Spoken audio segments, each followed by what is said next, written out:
Welcome back to The Explainer. Pull up a chair, grab a notebook, and let's get right into it, because today we're tackling something I know has been weighing heavily on you. If you're like almost every ambitious student I've ever mentored, you know the drill, right? You buy the pristine new planner, you download the habit tracking apps, you write down your targets, set the deadline, and you genuinely mean it. And maybe, you even hit the target for a few weeks, but eventually the enthusiasm fades, the habits slip, and you find yourself right back where you started. It's frustrating. You start wondering what is wrong with you. Well, I'm here to tell you, as your guide, your failure, it's not a lack of effort. It's definitely not a lack of discipline. The flaw isn't you. It's actually the fundamental unit of change you were taught to use. So we're going to unpack exactly why that is, and more importantly, how we can fix it. Okay, let's dive into this. It's a question that haunts so many of us. Why does nothing feel permanently different? You've tried to change, maybe even succeeded for a brief moment, but man, that rubber band always snaps back. I want to reassure you right now, this is absolutely not a willpower problem. The failure isn't in your goal setting, it's in your goal thinking.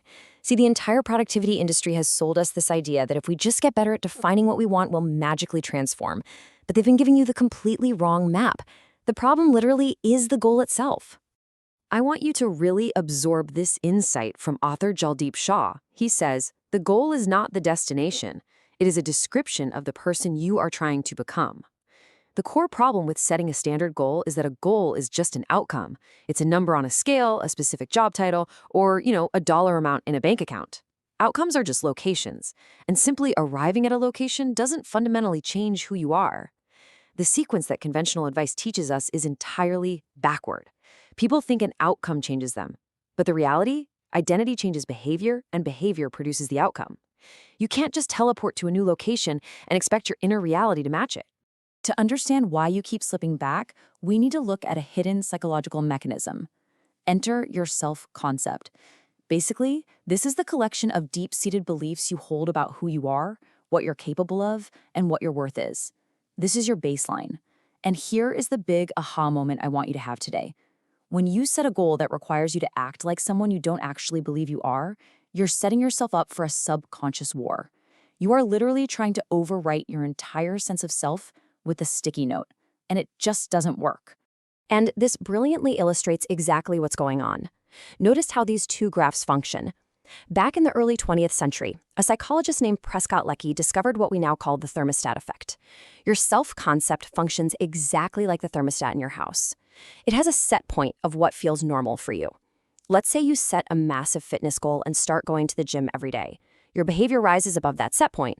But if your self-image still says, "I'm not really an athletic person," the system corrects downward. A bad day becomes an excuse to quit because, well, it confirms your baseline. Conversely, if you fall below your baseline, the system corrects upward. Reverting to your old habits isn't a sign of weakness. It's simply your self-image successfully doing its job to protect its baseline. Until you change the thermostat, you're fighting the system every single day. Now, as your mentor, there's another, perhaps even more dangerous trap I need to warn you about. It's the tragedy of the hollow achievement. Have you ever worked tirelessly for a promotion, finally got it, and within 6 months found yourself thinking, "Wait, is this it?" That hollow feeling? It isn't ingratitude. Actually, scratch that. It's vital information. It happens because the goal was reached, sure, but it was borrowed. You achieved an outcome that you were told you should want, what Shaw calls the middle-class trap, rather than an outcome aligned with your chosen identity. You essentially ran a script written for someone else's life. Think about it like this. Setting goals before doing honest self-examination is exactly like entering a destination into your GPS without knowing your starting location. Pure goal thinking assumes you already know exactly what you want. But if you haven't peeled back the decades of inherited expectations and received beliefs, you're just sprinting confidently in the completely wrong direction. You'll arrive somewhere, for sure, but it probably won't be where you actually needed to go. And this brings us to the absolutely crucial pivot we need to make together. We've diagnosed the pain, we understand why the old way is failing you. Now we need to ditch goal thinking and fully embrace growth thinking. Let's move into part 1 of our blueprint. These are the 3 shifts for growth. This first shift is going to profoundly change your daily focus. We are moving from outcome to identity. Instead of asking, "What do I want to achieve?" I want you to start asking, "Who do I need to become to make this achievement a natural expression of who I am?" You have to stop chasing the external target and start building the internal reality.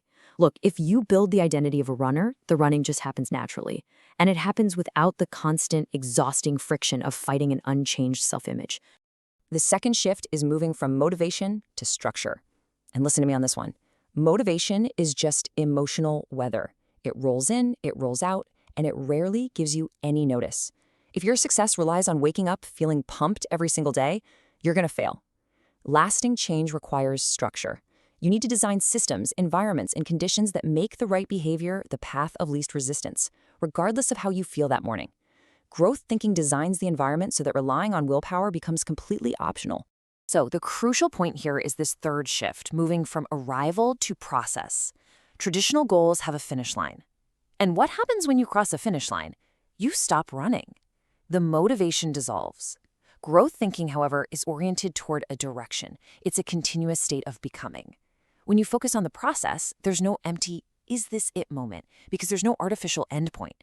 You're simply engaging in the ongoing practice of choosing the person you are becoming.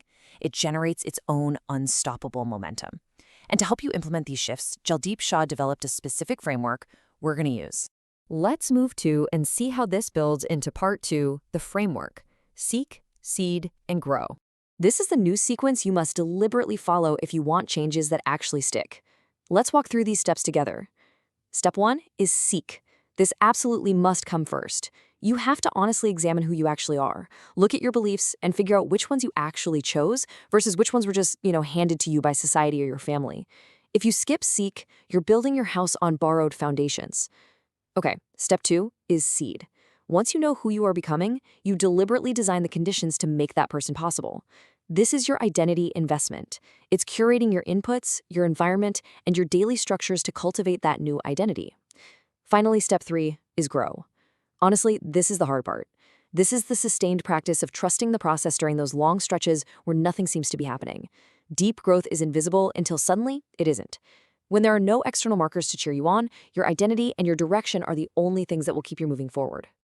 As we wrap up this explainer, I want to leave you with one final provocative thought. I want you to stop worrying about what you're going to achieve this month or this year.